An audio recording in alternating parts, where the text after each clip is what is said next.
The legacy you haven't earned yet there is a wall. You have not seen it, but it exists. Somewhere, in a building you will never enter, in a hallway you will never walk, there is a wall reserved for the names that mattered. And right now, today, your name is not on it. Sit with that, not with guilt, not with shame, with clarity. Because most men will die and never once ask the question you are about to ask. They will eat, they will sleep, they will scroll. They will complain about the weather and the traffic and the government and the girl who did not text back. And then they will die. Quietly, forgettably. A name on a stone that no one reads twice. You were not built for that. Something in you has always known it. That itch beneath the ribs when you see a man who built something. That tightness in your jaw when you watch someone else's name in lights. That is not jealousy. That is recognition. Recognition of a debt. A debt you owe to a version of yourself that has not been born yet. Napoleon Hill spent 20 years studying 500 of the most successful men who ever lived. Not to find their secrets, to find their pattern. And the pattern was this. Every one of them at some point made a decision so total, so absolute, that there was no longer a version of them that could turn back. They did not hope for legacy. They decided on it. You have not decided on anything. Not really. You have wanted. You have wished. You have opened your eyes at 2 a.m. and imagined the man you could be. And then you rolled over, and you let him die again before sunrise. How many mornings has that man died? How many times have you killed him yourself quietly, in silence, under a blanket, with the snooze button as the weapon? The old you does not want a legacy. The old you wants comfort. The old you wants the couch, the scroll, the sugar, the excuse. The old you has made peace with being forgettable, because forgettable does not require sacrifice. But the new you, the one still waiting in the frame at the end of that hallway, the new you does not negotiate with comfort. The new you understands a brutal truth. Legacy is not given. It is extracted from time, from weakness, from every version of you that wanted to quit. Ask yourself honestly what you have built in the last year. Not what you have consumed. Built what exists now that did not exist before, because you willed it into being. If the answer is nothing or worse, if you have to search for an answer at all, then you already know the verdict. You have been spending your life like a man with unlimited time. You do not have unlimited time. Nobody does. Every great man who ever earned his place on that wall understood one thing before anything else. The clock does not pause for your doubt. It does not wait for you to feel ready. It does not care about your excuses, your bad childhood, your bad luck, your bad timing. The clock simply moves. Forward, always forward. Indifferent to whether you move with it or die standing still. So here is the question underneath every other question. If you died tonight, not tomorrow, not next year, tonight, what would be written about you?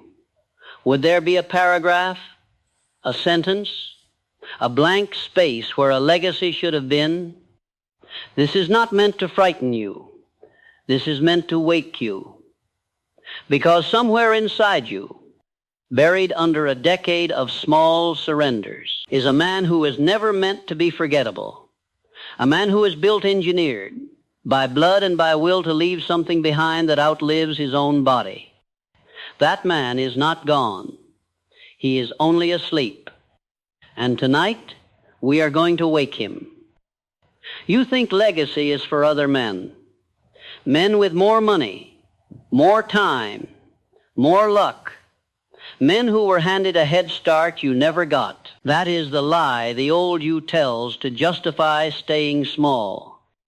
Because legacy was never about the starting line. It was never about what you were given. It was about what you refused to let stop you. Look at the men on that wall. Really look. Half of them started with nothing. Less than nothing.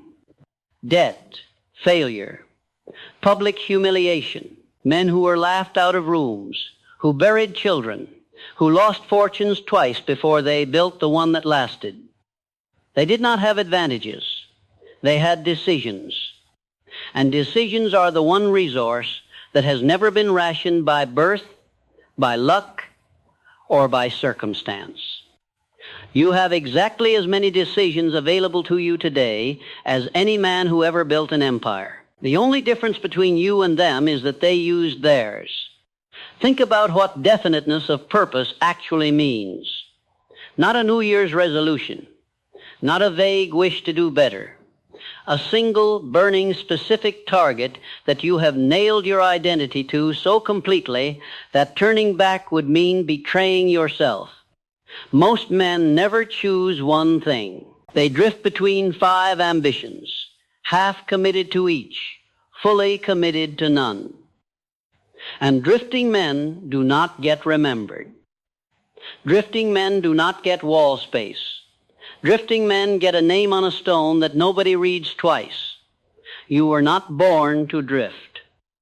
Somewhere in you there is a single purpose, trying to surface the one thing that if you built it with total devotion, would still be standing after you are gone. Not a hobby, not a side project you touch when you feel inspired, a purpose you would defend with your last breath. Have you found it? Or have you been too busy being comfortable to look? Comfort is the quiet executioner of legacy. It doesn't announce itself as an enemy. It comes disguised as rest, as balance, as I'll start Monday. It never asks you to quit outright. It only asks you to wait one more day. And one more day, repeated for a decade, is how ordinary men die with their greatness still locked inside them. The men who left something behind were not the most talented. They were not the smartest in the room. They were simply the ones who refused to negotiate with the version of themselves that wanted to stop. That is the whole secret. There is no other secret. Persistence, applied without apology, for longer than anyone thought reasonable, that is the price of the wall. So ask yourself again, harder this time, what are you building that will still matter after your hands stop moving? If nothing comes to mind, that is not a tragedy. That is an opening. That is the moment before the decision, the exact moment every man on that wall once stood in, before he chose the purpose that would carry his name past his own death. You are standing in it right now. Picture the frame at the end of the hallway, the empty one, gold-edged, waiting, catching the light from a window no one else has noticed. That frame has been empty for a reason, not because no one was worthy, because no one finished. That is the part no one tells you about legacy. It is not built in the moment of inspiration. It is not built on the day you feel unstoppable, when the fire is high and the plan is fresh and you can already taste the version of yourself you are becoming. It is built on the days after that. The gray days, the days the fire has gone out and nothing about the work feels sacred anymore. It just feels like work. Repetitive, unglamorous, invisible. That is where most men quit. Not at the hard part, at the boring part. The part where no one is watching, no one is clapping, and the only person who knows you are still showing up is you. Every name on that wall belongs to a man who kept showing up through the boring part. Thousands of boring days stacked on top of each other until one day the boring days had built something undeniable. You are not lacking talent. You are not lacking opportunity. What you are lacking is the willingness to be boring in private for long enough to be undeniable in public. Think of every unfinished thing sitting in your life right now. The business idea you never launched, the book you never wrote, the body you never built, the skill you almost mastered before you let it go quiet. Each one of those is a small death, a small legacy that could have existed and doesn't, because the old you flinched at the boring part. How many small deaths can one man survive before he stops believing he is capable of finishing anything at all? This is the real danger of an unearned legacy. It is not that you fail once. It is that failing quietly, over and over, teaches you to expect it, teaches you to whisper, maybe I'm just not the type, before you have even given yourself a real chance to find out. You were never not the type. You were simply undisciplined in a world that rewards nothing else. Discipline is not a personality trait handed to a lucky few. It is a decision, repeated daily until it hardens into identity. The men on that wall were not born disciplined. They became disciplined, the same way you become anything by doing the thing on the days you didn't want to, until wanting to became irrelevant. That is the transformation waiting for you. Not motivation, not a burst of temporary fire, a quiet, permanent hardening of will that no longer asks your feelings for permission. Somewhere ahead of you is a version of yourself who finished, who kept the promise, who showed up on the boring days so consistently that the boring days eventually built something worth remembering. He is waiting in that empty frame. The only question left is whether you intend to keep him waiting. Let's talk about the excuse. Every man has one, polished smooth from years of use, worn into the exact shape of his own hand. Maybe yours is time, not enough hours in the day, a job that drains you, a family that needs you, as if the men on that wall did not also have 24 hours, also had families, also had jobs that could have swallowed their ambition whole. Maybe yours is money, not enough capital to start, as if half the fortunes ever built did not begin in a garage, a basement, a rented room with peeling wallpaper and a single desk lamp. Maybe yours is fear, fear of failing publicly, fear of trying and discovering you are, after all, ordinary.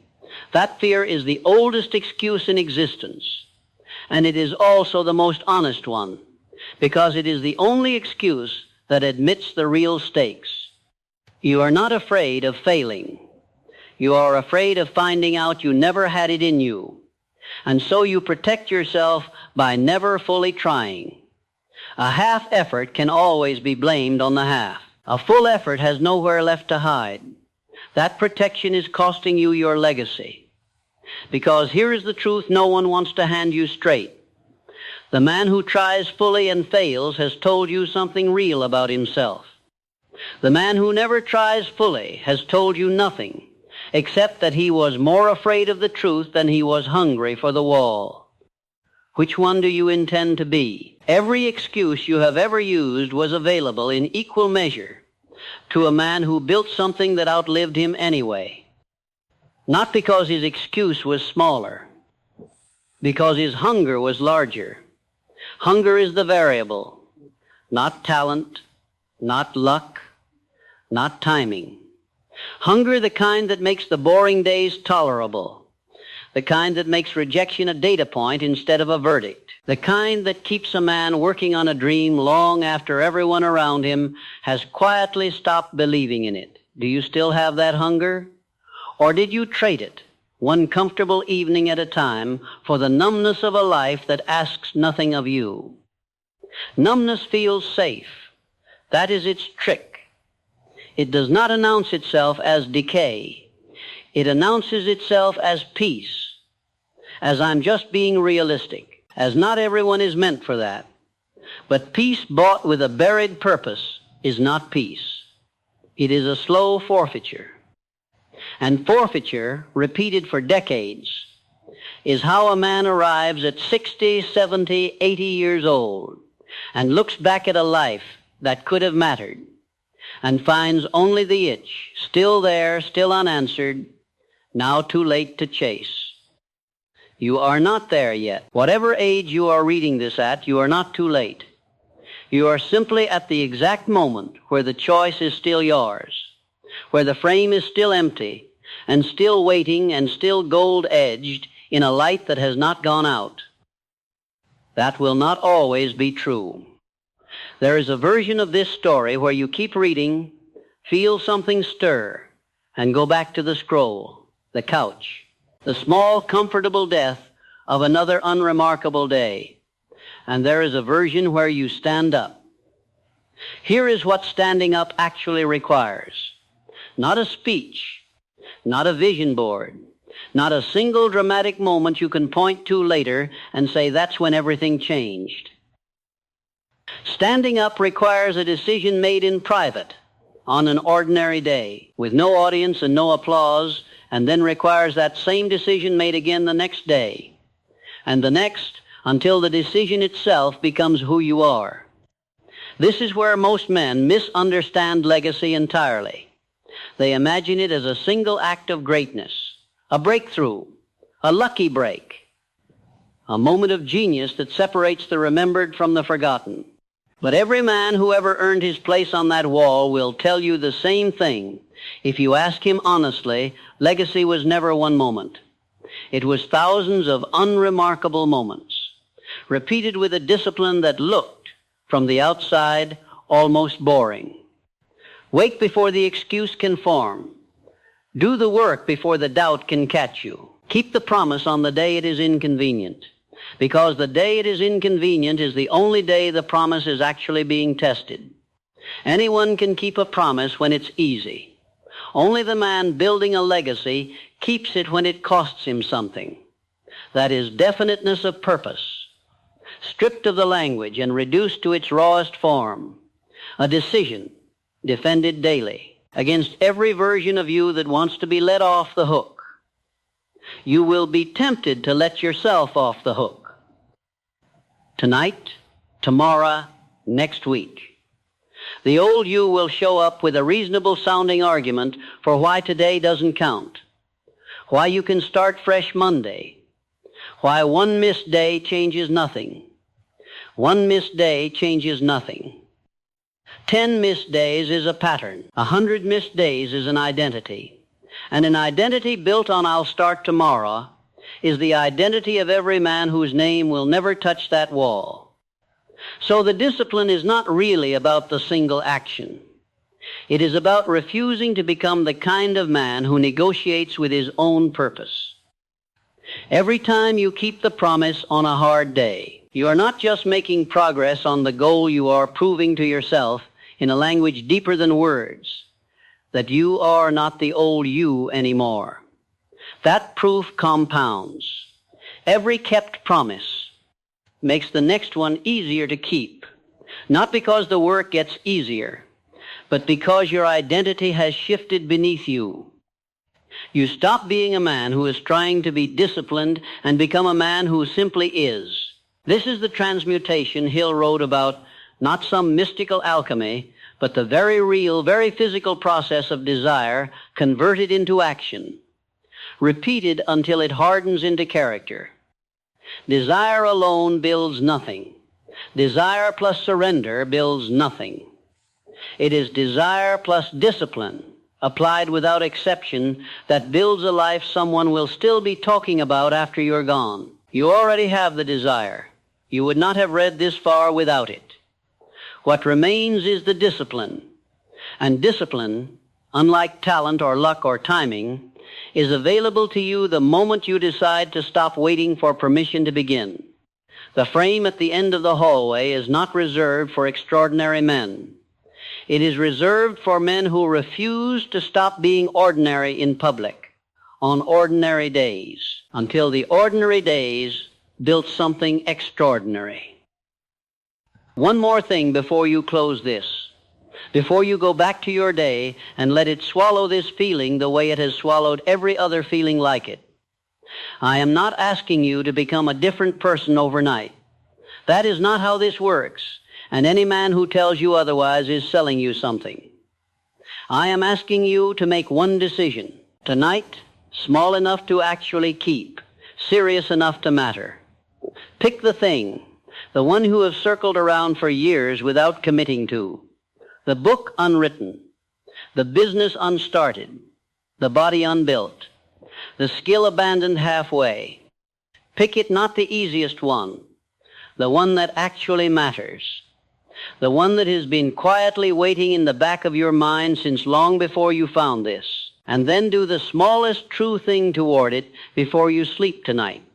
Not because one action changes your life, it won't, but because that one action is the first vote for a different identity, and every identity, including the one currently keeping you small, was built one vote at a time.